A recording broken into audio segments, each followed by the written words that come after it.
Mobile record பண்ணிக்கலாமா நீங்க சொல்றத? நல்லா ரெக்கார்ட் பண்ணிக்கோங்க. உங்களுடைய பேரு உங்களுடைய ஊர் மட்டும் சொல்லுங்கம்மா. என்னோட பேரு அப்துல்லா பேபி. சரிம்மா. நான் வந்து இருக்கிறது காரைக்குடியில வந்து இந்த மாதிரி ஒருத்தர் ஏமாத்திட்டாருன்னு சொல்லி நான் ஜமாத்துக்களுக்கு லெட்டர் கொடுத்திருக்கேன். எல்லா ஜமாத்தும் கொடுத்தீங்க அப்படித்தானே? எல்லா ஜமாத்துக்கும் ஐக்கிய ஜமாத்துக்கு கொடுத்திருக்கிறேன். அவர் ஐக்கிய ஜமாத்து செயலாளர் அவங்களுக்கு மஹபூபாளைய செயலாளருக்கு கொடுத்திருக்கிறேன் நான். சரிம்மா. அதே மாதிரி உங்களுக்கும் நான் தௌஃபீக் ஜமாத்துக்கும் லெட்டர் கொடுத்திருக்கிறேன். தமிழ்நாடு தௌஃபீக் ஜமாத்துக்கு. ஆமா. சரிம்மா. அதே மாதிரி தௌஃபீக் ஜமாத்துக்கு நான் லெட்டர் கொண்டு கொடுத்திருக்கிறேன். சரிம்மா. இப்ப என்ன பிரச்சனை சார்பா நீங்க லெட்டர் கொடுத்தீங்கன்னு சொல்லி தெரிஞ்சுக்கலாமா கொஞ்சம்?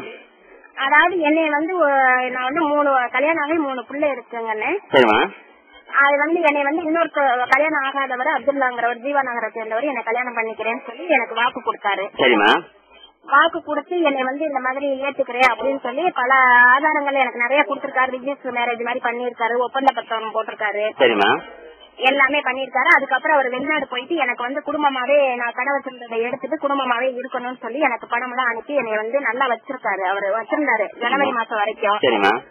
அதுக்கடையில அவங்க ஜனவரி மாசம் 18ஆம் தேதி அவருக்கு பொண்ணு பார்த்ததுனால அவங்க வீட்டுல கண்டிஷன் பண்ணி என்னோட பேசக்கூடாது பண்ணக்கூடாதுன்னு சொல்லிட்டு நிப்பாட்டிட்டு அவங்க தனிப்பட்ட முறையில இதை மறைச்சு வெளியிடத்துல போய் கல்யாணம் பண்ணணும்னு முடிவு பண்ணாங்க.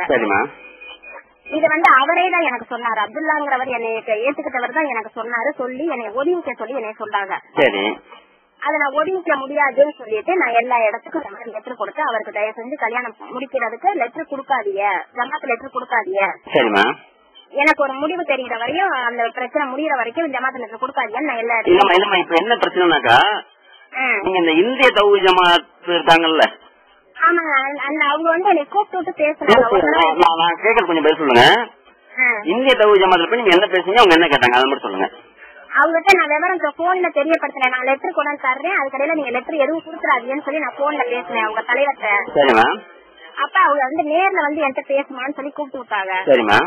அப்ப நான் நேர்ல போய் பேசும்போது அவங்க நல்லா சொன்னாங்க, அவனை கட்டுறதுல வேஸ்ட், நீ கட்டாத, கல்யாணம் பண்ணாத, அப்படி இப்படின்னு நிறைய சொன்னாங்க.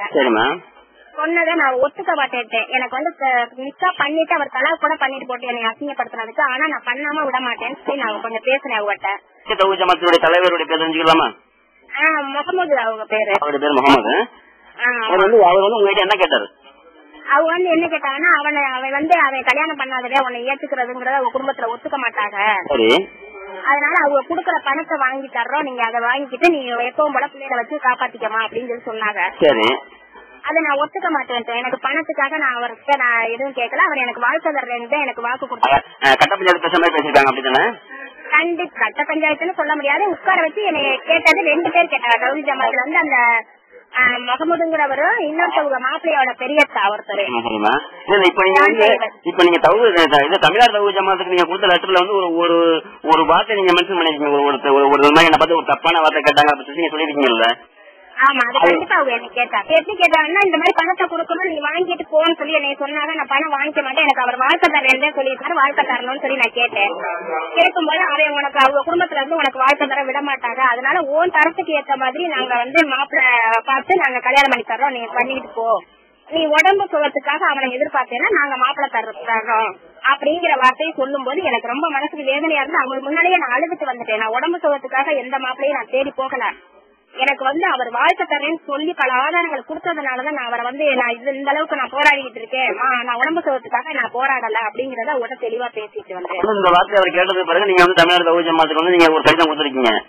ஆமா, அவங்க என்ன சொல்றாங்கன்னாக்கா, அது வந்து 15ஆம் தேதி நீங்க கொடுத்ததாகவும், ஆனா வந்து சம்பவமே 18ஆம் தேதிக்கு மேல நடந்ததாகவும், அதாவது இந்திய தௌஹீத் ஜமாத் அணுகும் போது தேதி 18ஆம் தேதியாகவும், இது வந்து இவங்க தமிழ்நாடு தௌஹீத் ஜமாத்தால புனையப்பட்ட ஒரு செய்தின்னு சொல்லிட்டு அவங்களுடைய ரொம்ப மோசமான வார்த்தைகளால வந்து இது பண்ணிக்கிறாங்களே. ஏதாவது தமிழ்நாடு தௌஹீத் ஜமாத்துக்கு 15ஆம் தேதியும் இந்திய தௌஹீத் ஜமாத்துக்கு 18ஆம் தேதி எப்படி நீங்க லெட்டர் கொடுத்தீங்க? எனக்கு கூப்பிட்டு பேசினது 13ஆம் தேதி கூப்பிட்டு பேசினாங்க. இந்திய தௌஹீத் ஜமாத் தலைவர். ஆமா, அந்த செல்வம் முகமதுங்கிறவங்க எனக்கு கூப்பிட்டு பேசினது 13ஆம் தேதி கூப்பிட்டு பேசினாங்க. அதுக்கப்புறம் நான் இந்த தௌஹீத் ஜமாத்துக்கு நான் லெட்டர் கொடுக்கும் போது 15ஆம் தேதி நான் கொடுத்தேன். எனக்கு கொடுத்தது நான் 15ஆம் தேதி கொடுத்தேன்.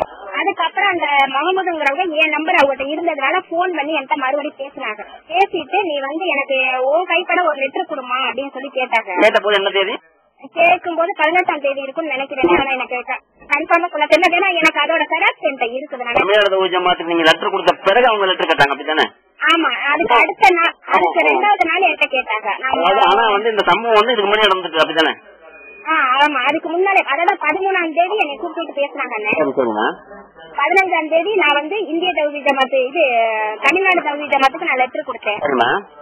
அவங்க வந்து 17ஆம் தேதி என்னை கூப்பிட்டு மறுபடியும் லெட்டர் கேட்டாங்க. உன் கைப்பட எங்க ஜமாத்துக்கு ஒரு லெட்டர் கொடுமா, இந்திய ஜமாத்துக்கு, இந்திய தௌஹீத் அப்படின்னு சொல்லி கேட்டாங்க. 18ஆம் தேதி அவங்களுக்கு கொண்டே நான் மறுபடியும் லெட்டர் கொடுத்துட்டு வந்தேன். ஏன்னா இப்ப இதான் ஒரு சின்ன குழப்பமா இருக்குது. ஏன்னா வந்து இந்த விஷயங்கள் வந்து தமிழ்நாடு தௌஹீத் ஜமாத் புனே ரசிகன்னு சொல்லிட்டு அவங்க வந்து ஒரு தப்பான விஷயத்தை பரப்பிக்கிறாங்க. வேற ஏதாவது தான் உங்களுக்கு கால் பண்ணலாம்.